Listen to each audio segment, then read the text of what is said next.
Hello viewers, Assalamu alaikum. This is me Sohail Ahmed Khan and you people are watching BioBeats. हमने chapter 4 cell and tissue start की थी, 3 lecture हमारे हो गए थे। आज हम अपने चौथे लेक्चर की तरफ बढ़ रहे हैं। टॉपिक हमारे पास क्या है? Endoplasmic reticulum. कल के लेक्चर में हमने पढ़ा था कि सेल वॉल क्या चीज़ है, सेल मेम्ब्रेन क्या चीज़ है, और उसी के साथ हमने ये पढ़ा था कि साइटोप्लाज्म क्या चीज़ है।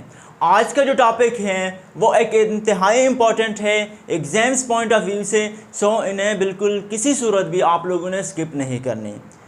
एग्ज़ाम में आप लोग उसे शॉर्ट क्वेश्चन में पूछ सकते हैं कि एंडोप्लाज्मिक रेटिकुलम क्या चीज़ है, एंडोप्लाज्मिक रेटिकुलम के जो टाइप्स है वो क्या है, एंडोप्लाज्मिक रेटिकुलम के रोल क्या है। सो बहुत ही इम्पॉर्टेंट है, किसी सूरत आप लोगों ने इन्हें छोड़ना नहीं है। तो चलते हैं अपने टॉपिक की तरफ कि एंडोप्लाज्मिक रेटिकुलम हमारे पास है क्या चीज़।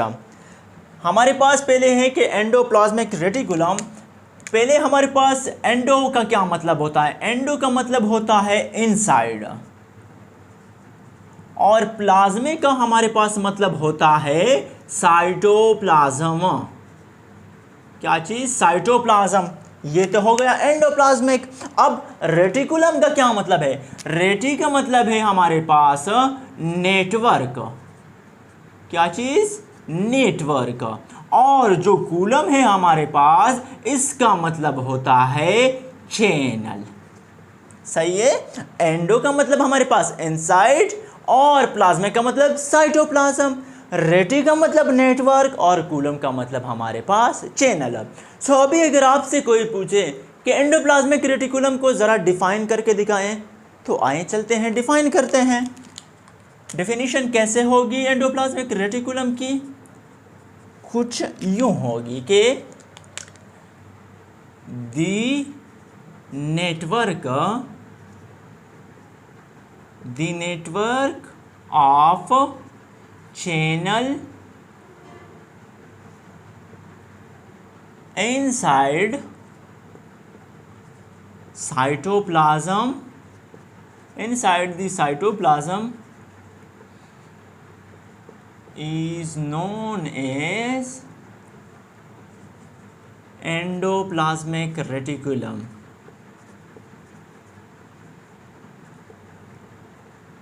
Endoplasmic reticulum. कैसे हुई डेफिनेशन हमारे पास?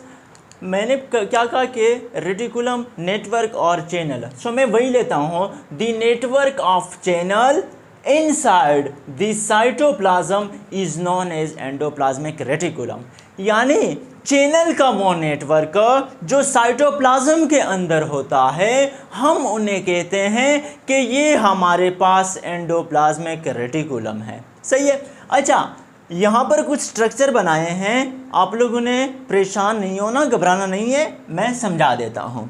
ये जो स्ट्रक्चर है हमारे पास, ये 1 2 3, इन्हें कहते हैं न्यूक्लियर मेम्ब्रेन। सही है।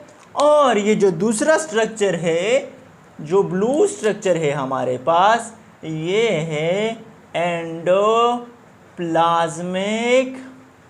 रेटिकुलम। सही है। ये हो गया न्यूक्लियर मेम्ब्रेन, और दूसरा हो गया क्या? Endoplasmic reticulum. यानी क्यों है एंडोप्लाज्मिक रेटिकुलम? कि ये एक नेटवर्क है। किस चीज़ का नेटवर्क है? चैनल है। सही है। अच्छा, अब ये जो स्ट्रक्चर है, ये मैंने एक सिंगल चेन लिया है। यहाँ पर तो चैनल बहुत ज़्यादा है, चैनल आपस में मिलकर नेटवर्क बनाते हैं और उन्हें कहते हैं एंडोप्लाज्मिक रेटिकुलम। लेकिन यहाँ पर मैंने एक सिंगल चैनल लिया है। सही है। मैं यहाँ पे, ये एक सिंगल चैनल है हमारे पास, और ये जो सिंगल चैनल है, किस चीज़ का? नेटवर्क का जो सिंगल चैनल है, हम इन्हें कहते हैं सिस्टर्ना। यानी जो पूरे नेटवर्क का अगर हम एक चैनल ले ले, सिंगल चैनल ले ले, तो उन्हें कहते हैं cisterna. A single channel of network is known as cisterna.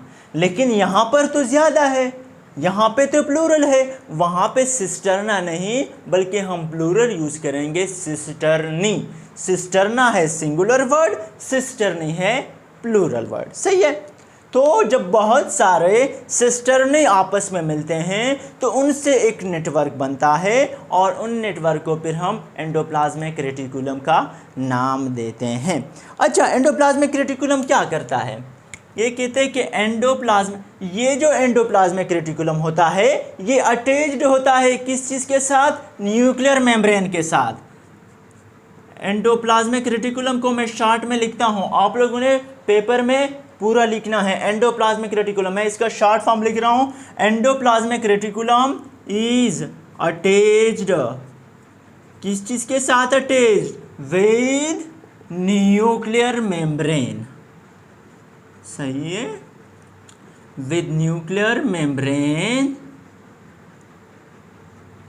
Membrane, and is extend throughout the cytoplasm। इस सेंटेंस का हमारे पास क्या मतलब हुआ? ये कहते हैं कि एंडोप्लाज्मिक रेटिकुलम न्यूक्लियर मेम्ब्रेन के साथ अटैच होती है और यही एंडोप्लाज्मिक रेटिकुलम पूरे साइटोप्लाज्म में पहले हुए होते हैं। एक्सटेंड मतलब पहले हुए। सही है, ये हमारे पास दूसरी हो गई। अच्छा, उसके बाद फंक्शन क्या है, रोल क्या है एंडोप्लाज्मिक रेटिकुलम का? तो मैं लिख देता हूँ, घबराना नहीं है। Main function of endoplasmic reticulum is to transport materials. क्या चीज़ है? To transport materials. अब ये जो हैं, ये जो रेड मैंने डॉट ड्रा किए हैं, ये हमारे पास क्या होते हैं? हम इन्हें कहते हैं मटेरियल। सही है। अच्छा, एंडोप्लाज्मिक रेटिकुलम का जो मेन फंक्शन हमारे पास क्या होता है? वो इन मटेरियल्स को ट्रांसपोर्ट करते हैं। क्या करते हैं? ट्रांसपोर्टेशन करते हैं मटेरियल का, जो मेन फंक्शन है एंडोप्लाज्मिक रेटिकुलम का। अच्छा, ये भी हो गया।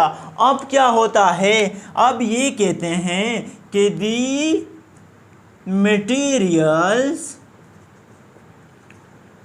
Present in a channel is separated from cytoplasm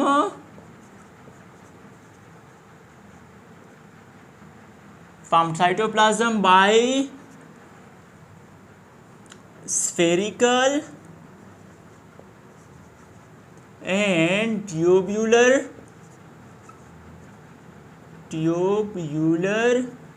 membrane called cisternae. समझ आ गई बेटा? ये जो मटेरियल होती हैं, ये हमारे पास जो मटेरियल होती हैं, ये साइटोप्लाज्म से सेपरेट होती है, साइटोप्लाज्म से अलग होती है। किस चीज़ के थ्रू अलग होती है? एक्सफेरिकल और ट्यूब्यूलर मेम्ब्रेन के थ्रू वो साइटोप्लाज्म से अलग होती है और उस स्फेरिकल एंड ट्यूब्यूलर मेम्ब्रेन को नाम दिया है सिस्टर्नी की। यानी ये जो मटेरियल है हमारे पास, ये क्या है? एक ट्यूब्यूलर मेम्ब्रेन है और वो हमारे पास एक स्फेरिकल मेम्ब्रेन है। इसको हम कहेंगे कि सिस्टर्नी है हमारे पास। ये जो स्ट्रक्चर है ये सिस्टर्ना, सिंगुलर और प्लूरल इसका सिस्टर्नी। तो ये मटेरियल इस साइटोप्लाज्म से इस मेम्ब्रेन की वजह से क्या है? सेपरेट है। अच्छा, अब चलते हैं कि एंडोप्लाज्मिक रेटिकुलम के कितने टाइप्स होते हैं। एंडोप्लाज्मिक रेटिकुलम के 2 टाइप्स होते हैं। कितने टाइप्स होते हैं? 2। एक को हम कहते हैं रफ एंडोप्लाज्मिक रेटिकुलम, मैं शॉर्ट फॉर्म लिख रहा हूँ, आप लोगों ने फिर क्या करना है? कंप्लीट लिखना है, रफ एंडोप्लाज्मिक रेटिकुलम। और दूसरे को मैं लिखता हूँ smooth endoplasmic reticulum, smooth endoplasmic reticulum. तो अब चलते हैं, ये पढ़ते हैं कि रफ एंडोप्लाज्मिक रेटिकुलम क्या है और स्मूथ एंडोप्लाज्मिक रेटिकुलम हमारे पास क्या है।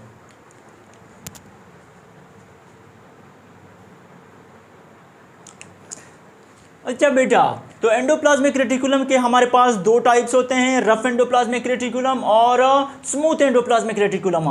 तो पहले हमारे पास है rough endoplasmic reticulum.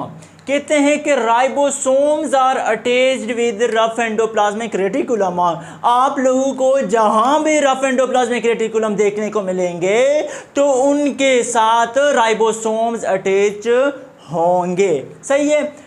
It has rough surface, rough endoplasmic reticulum का जो सरफेस है वो क्या होगा, वो रफ होगा, जैसे नाम से भी जाहिर है कि रफ एंडोप्लाज्मिक रेटिकुलम। सो इनका सरफेस क्या होगा, हमेशा हर वक्त रफ ही होगा। उसके बाद कहते हैं rough endoplasmic reticulum are mostly present outside the nuclear membrane. जो मेम्ब्रेन मैंने बनाई थी न्यूक्लियर मेम्ब्रेन, ये कहते हैं कि रफ एंडोप्लाज्मिक रेटिकुलम हर वक्त हमेशा उन न्यूक्लियर मेम्ब्रेन से क्या होंगे, बाहर होंगे। अच्छा, फिर रोल क्या है रफ एंडोप्लाज्मिक रेटिकुलम का, ये इंपॉर्टेंट क्वेश्चन है। ये पूछ सकते हैं कि रफ एंडोप्लाज्मिक रेटिकुलम का रोल क्या है या स्मूथ एंडोप्लाज्मिक रेटिकुलम का रोल क्या है। अच्छा, तो चलते हैं रोल की तरफ। Role of rough endoplasmic reticulum is synthesis of protein molecule. जो मेन रोल है रफ एंडोप्लाज्मिक रेटिकुलम का वो ये है कि प्रोटीन सिंथेसिस करें, यानी प्रोटीन तैयार करें। द प्रोटीन, उसके बाद क्या कहते हैं, the protein may be stored in cytoplasm or exported out to the cell through the channels.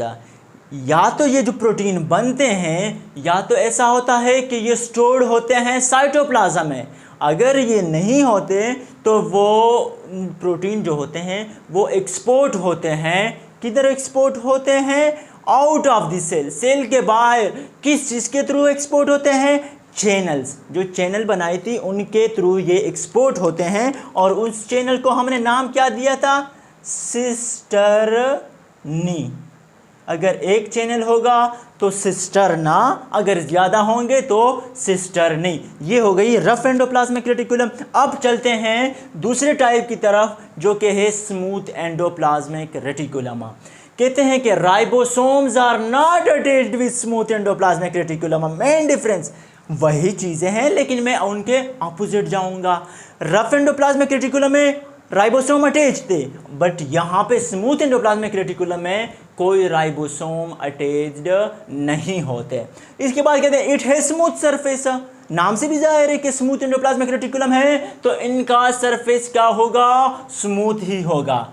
फिर कहते हैं कि smooth endoplasmic reticulum helps in metabolism of a number of different types of molecules particularly lipid synthesis.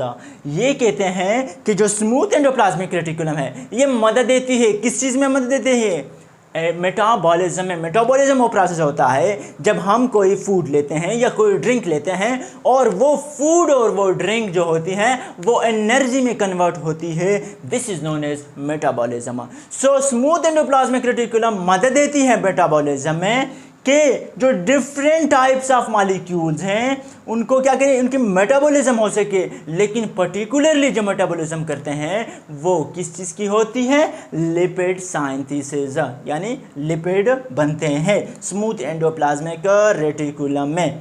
फिर कहते हैं कि smooth endoplasmic reticulum also helps to detoxify harmful drugs. ये जो स्मूथ एंडोप्लाज्मिक रेटिकुलम होती है हमारे पास, ये क्या करती है, डिटॉक्सिफिकेशन करती है हार्मफुल ड्रग्स के। यानी जो हार्मफुल ड्रग्स होते हैं, जो जहरीले होते हैं, उनकी टॉक्सिसिटी यानी जो जहरीलापन होता है उनको क्या करते हैं, उनको कम कर देती है। अच्छा, फिर कहते हैं in some cells smooth endoplasmic reticulum is responsible for the transmission of impulses. कुछ ऐसे भी सेल्स हैं हमारे जिस्म में कि जब क्या वो करती है कि स्मूथ एंडोप्लाज्मिक रेटिकुलम वहाँ पर रिस्पॉन्सिबल होती है, जिम्मेदार होती है कि वो ट्रांसमिशन करे किस चीज़ की, इम्पल्सेस की। अच्छा, वो एग्जांपल नहीं लिखे, एग्जांपल जो उनके हैं वो सेल कौन कौन से हैं मैं यहाँ पर ऊपर लिख देता हूँ। एग्जांपल जो है उन सेल का वो हमारे पास क्या है, वो हमारे पास है मसल सेल और उसी के साथ क्या है, नर्व सेल। सही है, ये ऐसे सेल हैं जिसमें स्मूथ एंडोप्लाज्मिक रेटिकुलम रिस्पॉन्सिबल होती है for the transmission of impulses. अच्छा, लास्ट में वो कहते हैं कि smooth endoplasmic reticulum also play an important role in transmission of materials from one part of the cell to the other parts. जो material मौजूद होती है स्मूथ एंडोप्लाज्मिक रेटिकुलम, वो मटेरियल ट्रांसमिट करती है, मदद देती है ट्रांसमिशन में कि सेल के एक हिस्से से दूसरे हिस्से तक पहुंचाए।